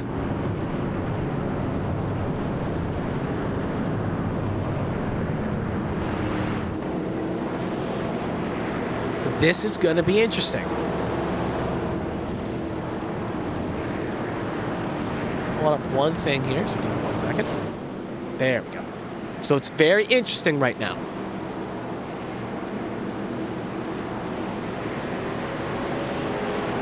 So anyway, as you see, Santiago coming around, getting a lap back. Now I think officially on the lead lap, so we'll have 25 trucks on the lead lap. But let's set the scene here, if we shall. Pacey Wygen, 1 win so far this season. Looking to try to make it a second. He'll be lining up on the inside of row 1. Then you got Joshua Sosi, 2 wins in the Cup Series, filling in for the removed Callie Height, who was obviously celebrating a holiday and not in the best of state to drive a truck. They'll be on the outside of row number 1. Then you got Gaiman, who's had an all right season in the trucks right now, came off a podium last week. Obviously, a bit of no love lost between the 3 and the 61. If the 63 does not get a launch, the 3 and the 61 will be side by side. Sorry, the 51, I should say, will be side by side. We should see how it plays out. Austin Mongold, he wanted to land on these trucks, looking to get a second win, join the 2 Winners Club. He'll be in 4th. Lily Frazier, currently in 5th, a driver that's been consistently finishing well and doing all right in the playoffs. Trying to get into the chase here in a couple weeks in 5th. And Bobby Blowers has not won a race yet in the trucks, but has come oh so close. A bunch of second places so far here this season. Fast driver on fresh 4 tires, currently in 6th, will line up on the outside of row 3. Multiple narratives here. Multiple drivers looking to set their zone here. For some, to get a second win. For others, just to get a good victory for a fill-in roll. For others, maybe try to get that first win of the season and set themselves on a great momentum. Field's going to get bunched up here. We're going to get the 1 to go. We have Wygen, Sosi, row 1. Gaiman, Mongold, row 2. Flowers, Frazier, row 3. Clavitt, Roberg, row 4. Parker's, Trout, row 5. Last to know, this is not an official green-white checkered. We'll be going on 2 to go, not a green-white checkered. But if they do not make it back without a caution, and we do trigger a green-white checkered, there will be 3 attempts at a green-white checkered. It's not like HTL Cup Series where there's unlimited. There's only a max of 3 attempts. So keep that in mind if chaos starts to brew. Wygen has timed the restarts correctly the past 2 times. If he can do it 1 more time, he could be able to set sail. So if he's got any magic timing he's right, this is the time he'll have to do it. If not, Gaiman could be on ready to launch. Pace truck going to pull off with 3 to go. Green flag is out, and away we go. Good launch by the 00. Good launch by the 3. Should be able to clear going into 1. Rest trucks begin to file suit. Gaiman, though, still side by side. 3 could not come down. Wygen gonna have to try to make that truck wide. Look at the 3 on the high side, gonna try to rip and ride it. Few trucks spinning in the back. That's Posnanski, and that will be a neutralizer. Multiple trucks going hard. Few into the tire barrier down there. Look at the 41 spinning like a top. Sorry, the 38 of KCL is spinning like a top. Pendel also involved. Not Alfred Denny. Pendel, Posnanski, and Adams involved.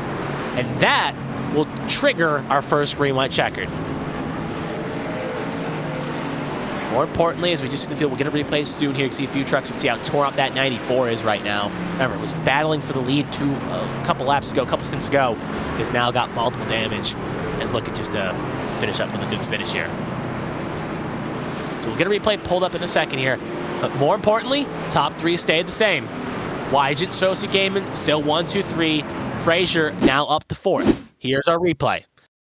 So keep an eye on what happens here. Oh, Posnanski gets spun here. You can see the Alice gets hit low. Pendel lines low. You can see the 38. Boom! Right into the tires there. Spins like a top. Adams doesn't look like he gets too bad of a lick. A few big licks for a few drivers there. We'll take another look here.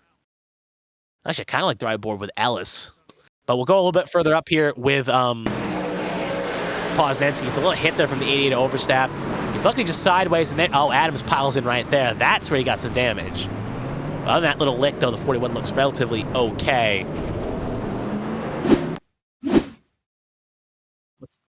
Take one more look here at my request. I want to see Alice's wild ride here. Goes low, gets hooked from behind by the 94, and then spun like a top, hitting one of those 3 rows of tires. Now back to live action. Obviously, you're not pitting now unless you have damage, because track position is key here. If you're a little bit further back, you may try to come in, maybe try to protect something. But considering the fact most drivers came in at 85, a few drivers came in at 73, 69 for Pacey Wygant, 68 for Joshua Sosi, and 73 for Lily Frazier. However, considering a stint is about 40 laps, it's going to be, well, still comfortable. They can make at least one green white checker comfortably. Honestly, they could probably make all 3, but maybe for Sosi and Wygant it would be close. Here's a summary. 3 to go. Obviously, we're on lap 101 of 104, triggering the first of 3 green white checkout attempts here. 3 laps to go. Will be 2 when we start. 9 cautions for 33 laps and 6 lead changes.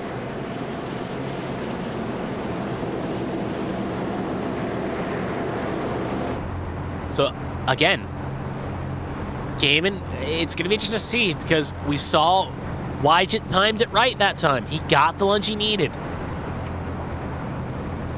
Bobby Blowers did not really move up there. Lily Frazier was actually able to get around Mongols. So Lily Frazier will be outside row 2 instead of inside row 3. Well, that's a detriment or a positive. We'll have to wait and see on that one. So his field gets bunched up here. Lights are out on the pace truck.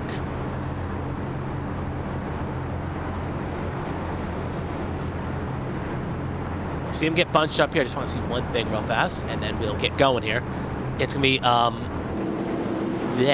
lost my train of thought there for a second. Wygant Sosi, row 1. Gaiman Frazier, row 2. Mongol Blowers, row 3. Roberg Trout, row 4. Clavitt Markowski, row 5.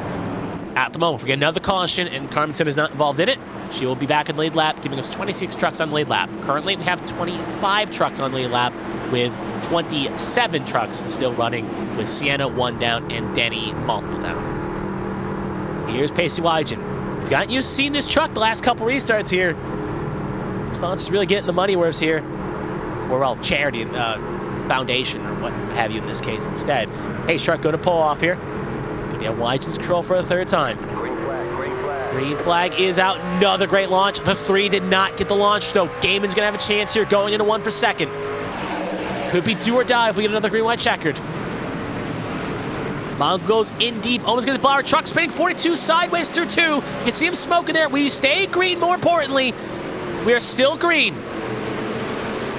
Sosi and Gaiman side by 5 for 2nd. Wygant well clear right now in 1st. If the leader takes the white flag, this race went under checkered or caution. As they come off of 4, Flagman's got the white flag in his hand, and that will trigger the final lap of this race. Next flag ends the race. 3 trying to run around the high side of the 00. Cannot get the run. Gaiman and Sosi side by side for 2nd. 2 more corners to go, and this is Wygant's victory.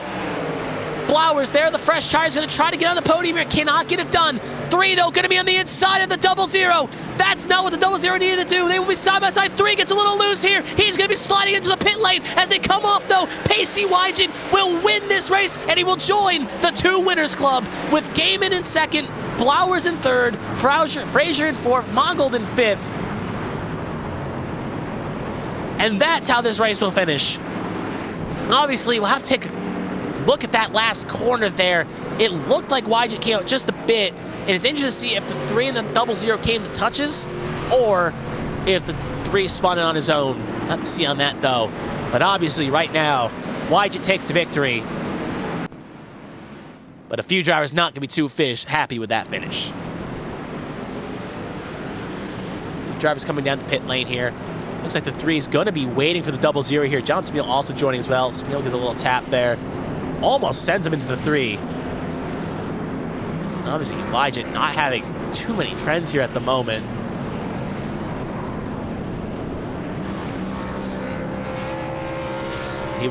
But it will not matter, though. The 00 has won this race. He will burn it down. He will join the 2 winners club here in that 00 truck.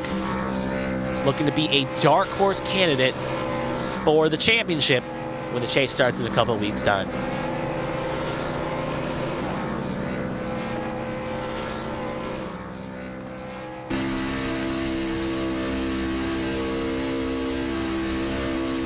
Drivers get burning out. Going to try to do maybe a burning Polish victory lap here, drifting through the corners. And actually, with this victory, Pacey Wyjet, who was actually the leader coming into tonight in points, will make a bigger gap to the top half here. So Wyjet going to firmly put himself in the top spot here. Going to try to make himself a threat for the championship in a couple weeks' time. Week's time, I'll quickly answer that question. Playoffs start on January 23rd. So 3 more rounds before the chase starts off here, and Wyjet going to join the 2 winners club. Second most wins in the season behind John Hagen, who has 3. So we'll take a quick look at this last incident here in the last corner, see exactly through 3 and 4 what happened, and then we'll get to the interviews. We'll hear from the top 3 of Wyjet, Gaiman, and Blowers if they're available. So anyway, if we backed up just a tad here if we can, I just want to see going in the 3 what happened. Kind of curious to see what happened. Right up here. Ooh, okay. Interesting. It looked like 2 drivers fighting over the real estate there. Looked like the 00 did come out a bit, but the 3 was trying to arc the corner. So we'll back it up a bit here. Obviously, the 00 goes just a bit wide in the corner. Sets the 3 up a chance for a run here. Side by side. It looks like the 0 makes a slight move low. And the 3 is kind of there. It's a bit indicative. Obviously, sometimes it's hard to judge in the spacing of this situation. But back to live action here. The 00 obviously parked on the finish line right now. Well, right now, at the moment, be credited with the victory. We'll see if the stewards have anything to say about it, but right now, the 00 has won this race. So his driver's been the file in here. Got 1 here. I want to see if anyone else gets here, because if that's the case, we'll go 3, 2, 1. Actually, we'll poll in. So when we do the results, we'll give him another second here to kind of cycle in here. We'll take a look at the top 10 here. Wyjet takes home the win. Joshua Gaiman in 2nd. Bobby Blowers in 3rd. Lily Frazier in 4th. Austin Mongold in 5th. DJ Trout in 6th, Roberg in 7th, Dale Markowski in 8th, Smeal in 9th, and Dean Clavitt will be the top 10 at the moment. As we cycle through the rest here, Oberstadt, Sasick, Gibney, Jones, Adams, your top 15, Wright, Posnensky, Pillar, Gonzalez, McBride, your top 20. And now we'll go over the results in a minute, but we'll go now into the interviews as the rest have now filed in. We will bring in our race winner, Pacey Wyjet, and we'll hear from him first. Pacey, this is Kevin in the booth. You got a copy? I got you. Alrighty. Well, that was a very interesting finish to the race here, but we'll get to that in a minute. But first, we'll talk about the race itself. Obviously, you had a pretty strong truck in qualifying, and we saw kind of it work out relatively. You kind of up front most of the day, but let me start off with this question first here. We saw you really like that low line, and I was kind of hypothesizing that it seemed like the inside was where you want to be for most of his races. Was that true to your, would you hold that opinion true that the inside is really where you want to be and that's the line for attacking and holding?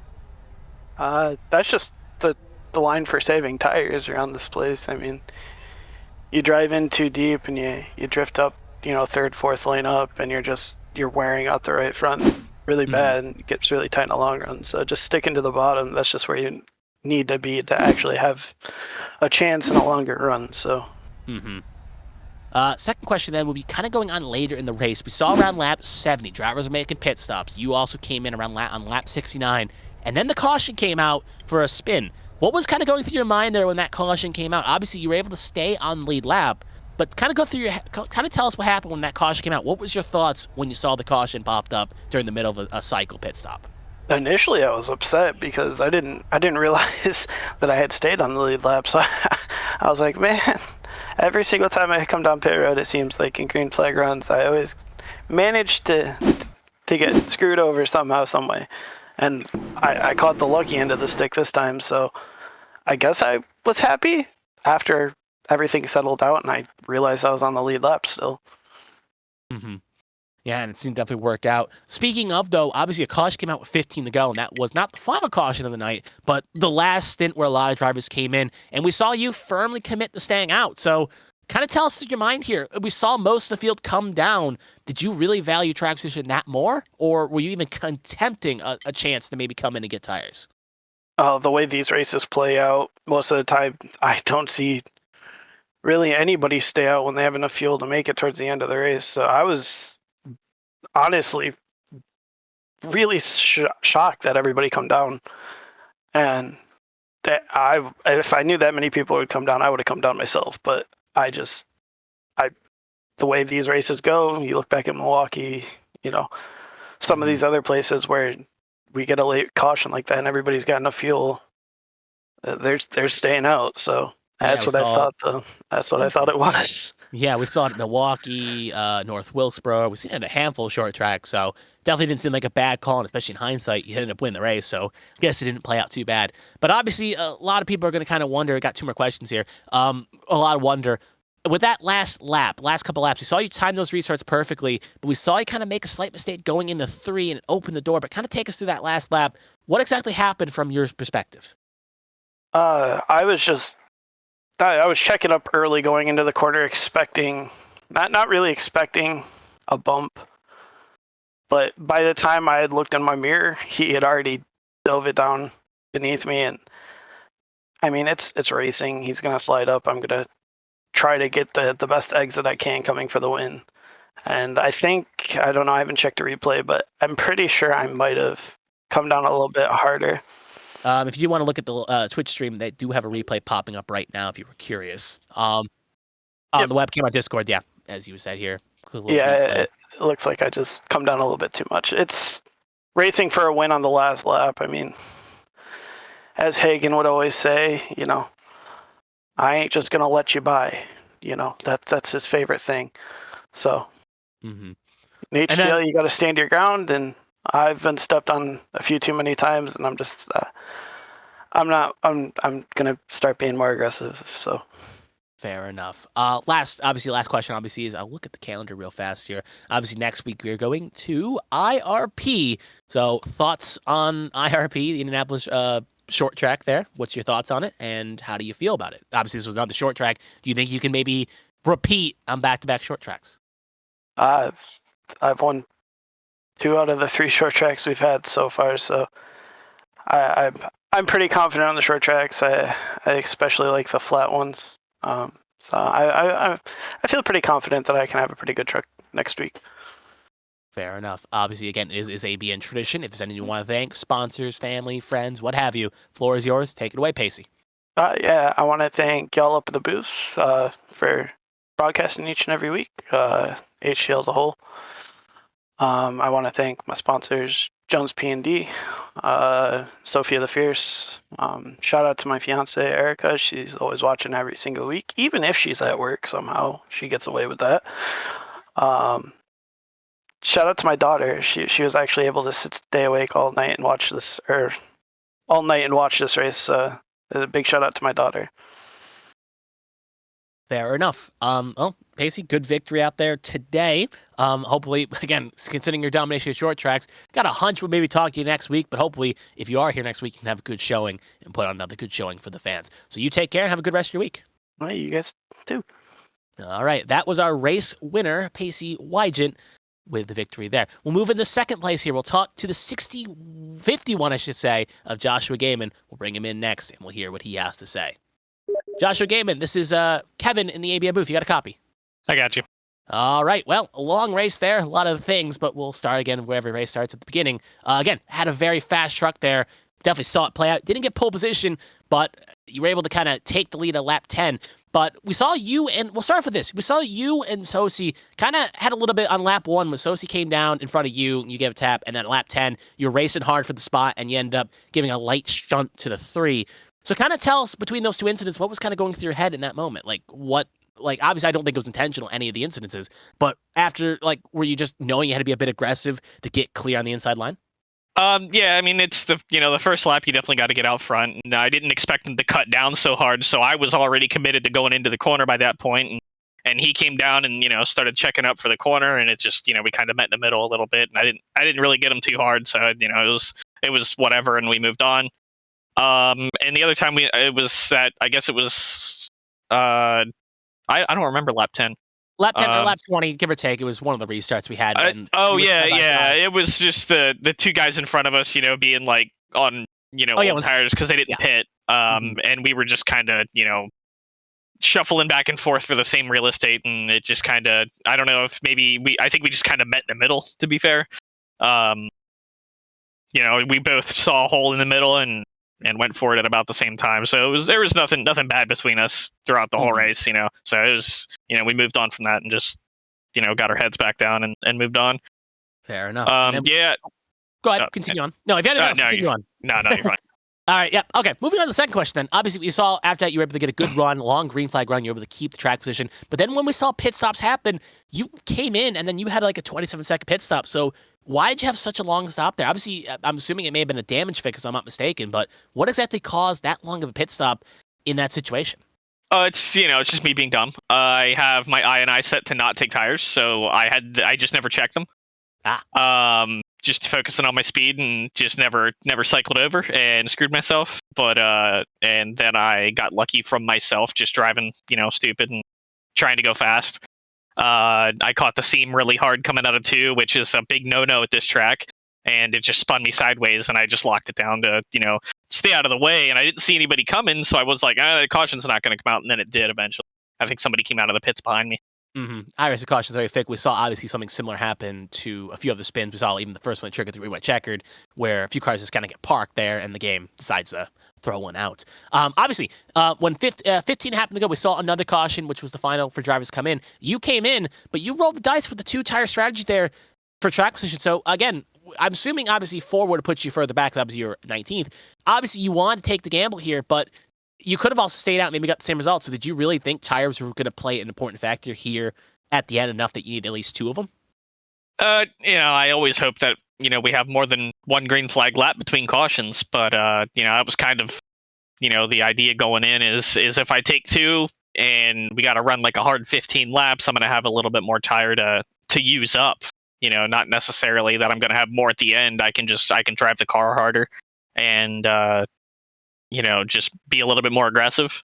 It didn't work out that way, obviously, but, I was able to still, hold the truck up front and roll the center really good like it was the whole race.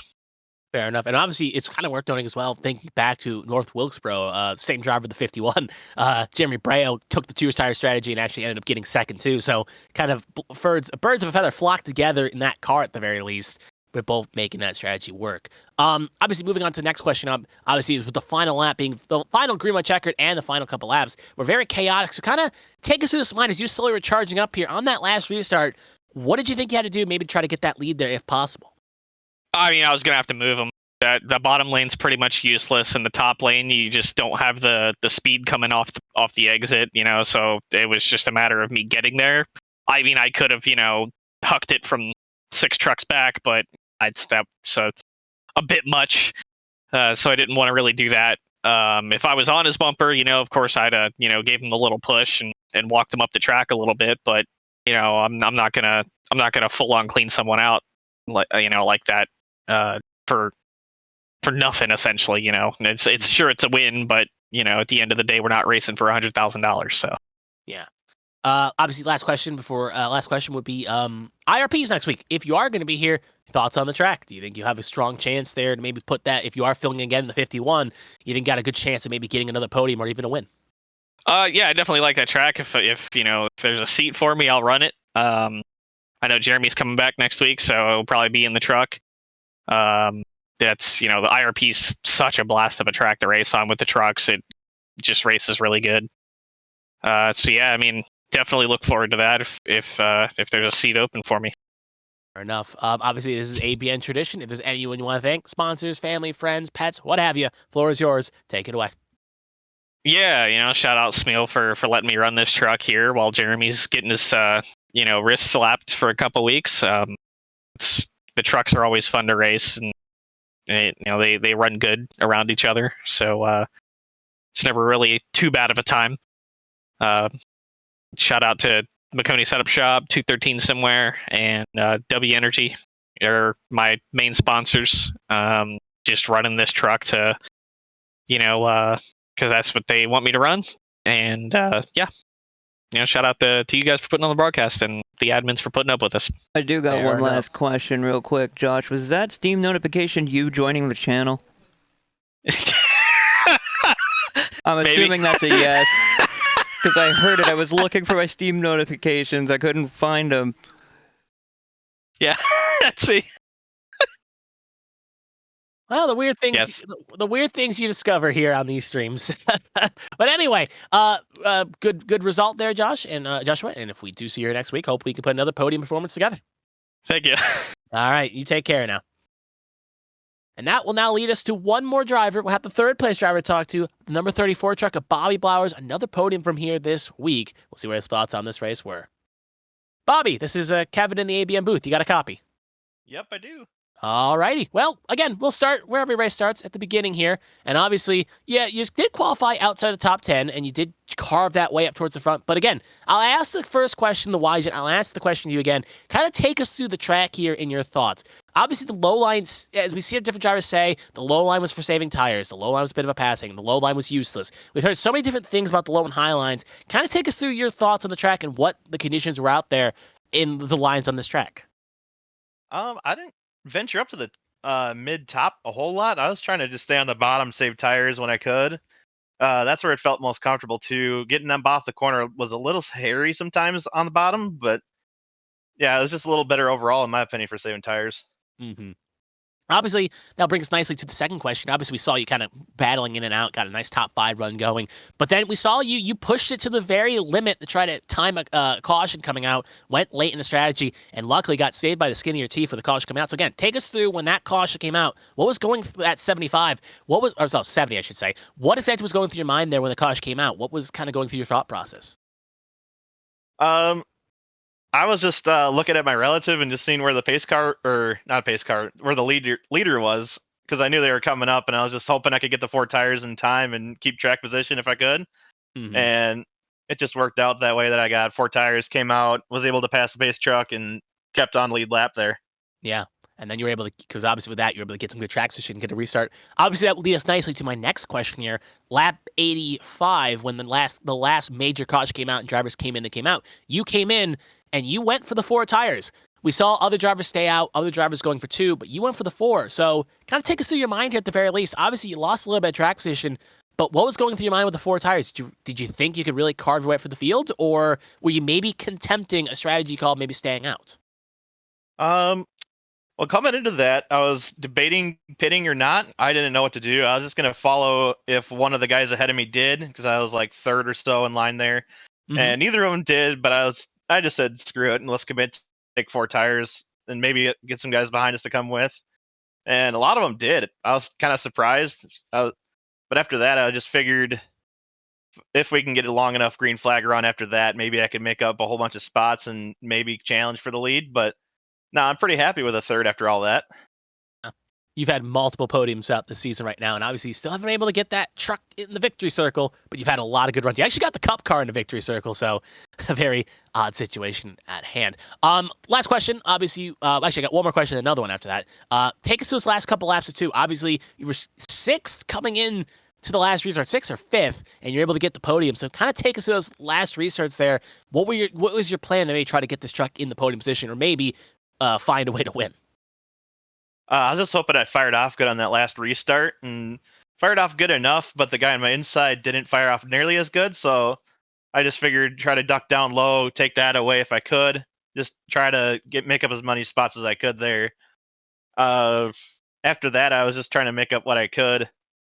I was like 4th or so in line, and Joshua Gaiman and Susie were 2 wide, and I was debating sending it 3, but I just didn't want to be that guy. So I was just going to ride in line. Hopefully they filed out, and maybe I can pull 1 or 2 of them off in 1 and 2 or 3 and 4 on the last lap. But obviously that last corner deal happened, and I was kind of hoping that they all stacked up and I could maybe pull off a win there like I did at Atlanta and Cup. But I'll take that all day. Fair enough. And obviously, with IRP next week, obviously you're pretty good at the short tracks. We saw it at North Wilkesboro. We saw it at New Hampshire here tonight. We've seen it in some other ones. Thoughts on IRP, and do you think you finally can get that 34 truck in victory lane? I do like IRP. I ran once in trucks and officials and pulled off a top 5, so hoping to keep that up for next week. Fair enough. Obviously, last things, obviously, is ABN tradition. If there's anyone to thank, family, friends, sponsors, what have you, floor is yours. So take it away. Yeah, I'd like to thank Greg Pillar, Casey Ellis, Lily Frazier, Martin Roberg, and Tristan Bear for all running on my team. 213simware.com and Orlando Outlaws for having my back in all these races. Fair enough. Well, that was a very short. That'd be off guard there for how short that was. But anyway, though, good finish here tonight. If you're having a good run, we'll be talking to you next week. So you have a good rest of your week. And maybe we'll be talking to you next week in the podium interviews again. Yeah, thank you. Alrighty. And that will be our third place driver, Bobby Blowers, and that will do it for interviews. So we'll take one final look at the results again to get the rest of the field through it, and then we'll be on our way. So as it pulls up here, Pace Wedge, and said, got the victory with Gaiman and Blowers rounding out the top three.